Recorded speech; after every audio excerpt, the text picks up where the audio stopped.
Hello friends, ఈరోజు మెంతి కూర ఎలా తయారు చేసుకోవాలో చూపిస్తాను. తప్పకుండా ట్రై చేయండి. ఆకుకూరలో మనకి అన్ని ఆకుకూరల కంటే ఈ మెంతి కూర చాలా టేస్టీగా ఉంటుందండి.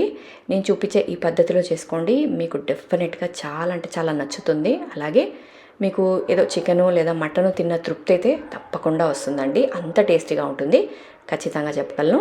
సో ఇంకెందుకంటే ఆలస్యం, ట్రై చేయండి. ఈ వీడియో మన ఛానల్లో అప్లోడ్ అయింది, చూడండి. లేదంటే కింద లింక్ ఉంది, జస్ట్ ఆ లింక్ ప్రెస్ చేయండి. డీటెయిల్డ్ వీడియో చూడండి. స్కిప్ చేయకుండా చూస్తే మీకు క్లియర్గా అర్థమవుతుంది. కాబట్టి ప్లీజ్ దయచేసి స్కిప్ చేయకుండా వీడియో మొత్తం చూడండి. అలాగే మీకు టేస్ట్ ఎలా ఉంది అనేది కూడా కమెంట్లో తప్పకుండా షేర్ చేసుకోండి. ఇక మరిన్ని వీడియోస్ కోసం ఛానల్ని మాత్రం సబ్స్క్రైబ్ చేసుకోండి. అలాగే మీకు ఈ వీడియో నచ్చితే ఒక చిన్న లైక్ మాత్రం తప్పకుండా ఇవ్వండి. ఒక చిన్న లైక్ ఇస్తే మీలాగా చాలామందికి మన వీడియో అనేది షేర్ అవుతుంది. కాబట్టి ఒక చిన్న లైక్ ఇచ్చి తప్పకుండా మీ ఫ్రెండ్స్ అండ్ ఫ్యామిలీకి కూడా షేర్ చేయండి.